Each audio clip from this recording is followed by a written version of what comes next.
Hi எல்லோருக்கும் வணக்கம். Bigg Boss season 8 Tamil. So அந்த வீடியோவில் என்னடா இது, ஒருத்தனுக்கு அடிபட்டு அது ஒரிஜினலாக அடிபட்டுருக்குன்னு தெரிஞ்ச உடனே கூட இவ்வளவு வன்மம் ஒருத்தவங்களாக கக்க முடியுமா அப்படின்னு சொன்னால் நீங்கள் ஏற்றுப்பீங்களா? அந்த மாதிரி ஒரு சம்பவம் தான் பார்த்தீங்கன்னா சௌந்தர்யா விஷயத்தில் நடந்திருக்கு. ராணவ் அண்ட் சௌந்தர்யாவுடைய அந்த ஒரு டாபிக். ஸோ ராணவ் அம்மா பார்த்தீங்கன்னா ஒரு அதிர்ச்சி கொடுத்துருக்காங்க. ஸோ அதை கேட்கும் பொழுது இன்னமும் மனசு ரணமாகுது. ஸோ அதெல்லாம் பற்றி இந்த வீடியோவில் நம்ம கண்டிப்பாக டிஸ்கஸ் பண்ண போகிறோம். ஸோ வீடியோக்குள்ளே போகிறதுக்கு முன்னாடி நம்ம சேனலுக்கு நீங்கள் புதுசாக இருந்தீங்கன்னா கண்டிப்பாக சப்ஸ்கிரைப் பண்ணிக்கோங்க. வீடியோ மறக்காமல் ஒரு லைக் பண்ணுங்கள். லைக்கே பண்ண மாட்டேன், லைக் பண்ணி இன்னும் நிறைய பேர் உள்ளே வருவாங்க அப்படிங்கிறதுக்காக தான் கேட்குறேன். ஸோ பண்ணிடுங்க.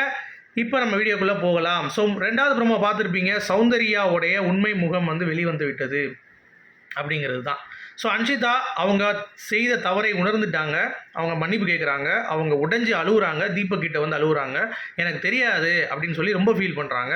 அதே மாதிரி தான் எல்லாரும் ஃபீல் பண்ணிகிட்டு இருப்பாங்க. அப்போ சௌந்தர்யா எந்திரிச்சு பார்த்தீங்கன்னா எங்களுக்கு இது எப்படி தோணுச்சுன்னா, நீ வேணுக்குமே பண்ண மாதிரி தோணுச்சு அப்படின்ற மாதிரி ஹைலைட் பண்ணும் பொழுது ராணவ் அங்கே கொந்தளிக்கிறான். வேணும்னா பண்ணுறதுக்கு இங்கே நான் எதுவும் வரல, நான் ஒரு விஷயம் பண்ணுறேன் அப்படிங்கிறது எல்லாமே பார்த்தீங்கன்னா இது வேணும்னே கிடையாது. சரியா? ஏன்னா ஒருத்தன் அந்த ஷோக்காக ஒன்று பண்ணுறது அப்படிங்கிறது உண்மை தான், அது இல்லைன்னு சொல்லலை. பட் எல்லா டைமும் அது அப்படி நடக்காது. இப்போது ஒரு தடவை நான் இப்படி பண்ணுறேன்னு நினச்சா அதுக்கு ஒரு ரியாக்ஷன் நடக்கும். அதுக்கேட்ட ஆக்ஷன் பிளான்டு கிடையாது. நான் என்னோடய ஆக்ஷன் பிளான்டாக இருந்தாலும் அதுக்கு வர ரியாக்ஷனுக்கு நான் கொடுக்குற அடுத்த ஆக்ஷன் பிளான்டு வர முடியாது, வாய்ப்பே கிடையாது.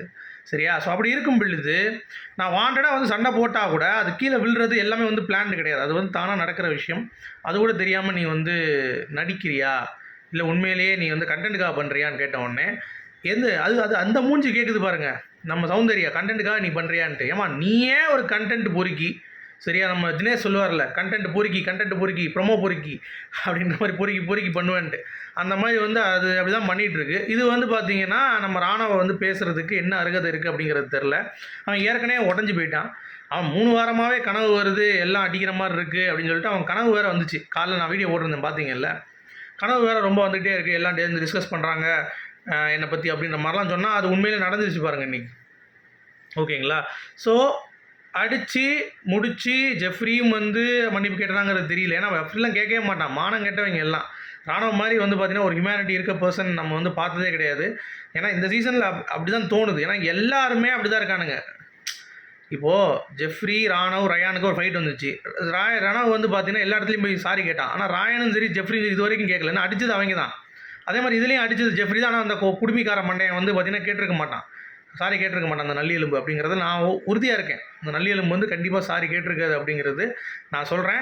அதே மாதிரியே திமிர்தனத்தில் சௌந்தர்யாவும் பார்த்தீங்கன்னா ஜெஃப்ரி கிட்ட சொல்கிறா, நான் சாரி கேட்குறதுலாம் எதிரிக்கலடா அவன்கிட்ட, உன்னால தான், நீ தான்டா அதுக்கு காரணம் அடிபட்டதுக்கு அப்படின்ற மாதிரி. அதாவது அவனே தான் காரணம் அடிபட்டதுக்கு அப்படின்ற மாதிரி சொல்ல எந்திரிச்சாலாம். இப்போ அப்போ எதுக்கு எந்திரிக்கணும்? அங்கே எல்லாம் வருத்தப்பட்டுருக்காங்க. அவனுக்கு வருத்தப்படலனாலும் மூடிட்டு வாயை மூடிட்டு உட்காரு, எல்லாத்தையும் மூடிட்டு.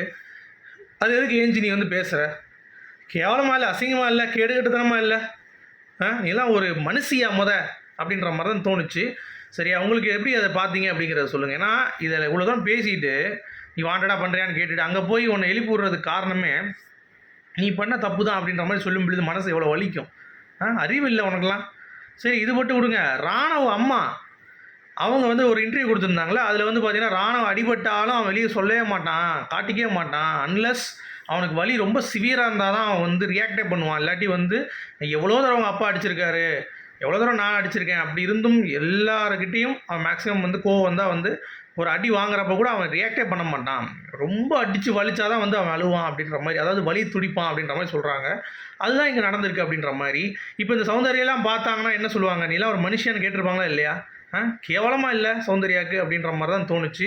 இன்றைக்கி ராணவோடைய அப்பா பர்த்டேவான். இன்றைக்கி அவர் விஷ் பண்ணிவிட்டு இன்றைக்கி ரொம்ப சந்தோஷமாக இருக்கிற பையன். ஆக்சுவலாக அவனை போட்டு சாய்ச்சி விட்டாங்க அப்படிங்கிறது தான் ஒரே நாளில். சரி, நம்ம பார்த்துட்டு முடிவு பண்ணுவோம் என்ன நடக்குது அப்படின்னு சொல்லிட்டு. சரி, அடுத்து இந்த சுகர் பிரச்சனை ஒன்று நடந்துச்சு ராயனுக்கும் ஜாக்லினுக்கும். அது தேவையில்லாத சண்டை. ராயன் சும்மா இழுத்துட்டு போயிட்டு இருந்தது ரயான். அது தேவையே இல்லை. அது சும்மா கேட்டாலே ஜாக்லின் எல்லாம் கொடுத்துட்டாங்க, சக்கரையும் கொடுத்துட்டாங்க, எல்லாம் வாங்கிட்டு நீ 3 பேருக்கு கொடுத்த, நீ எதுக்கு என்கிட்ட கேட்டோன்னே கொடுக்கலன்னு சொல்லி பிரச்சனை பண்ணிட்டு இருந்தான். வெட்டி பைய அப்படிங்கிறது தான். ஸோ உங்களுடைய கருத்துக்க சொல்லுங்கள். மீண்டும் சந்திப்போம். Good bye.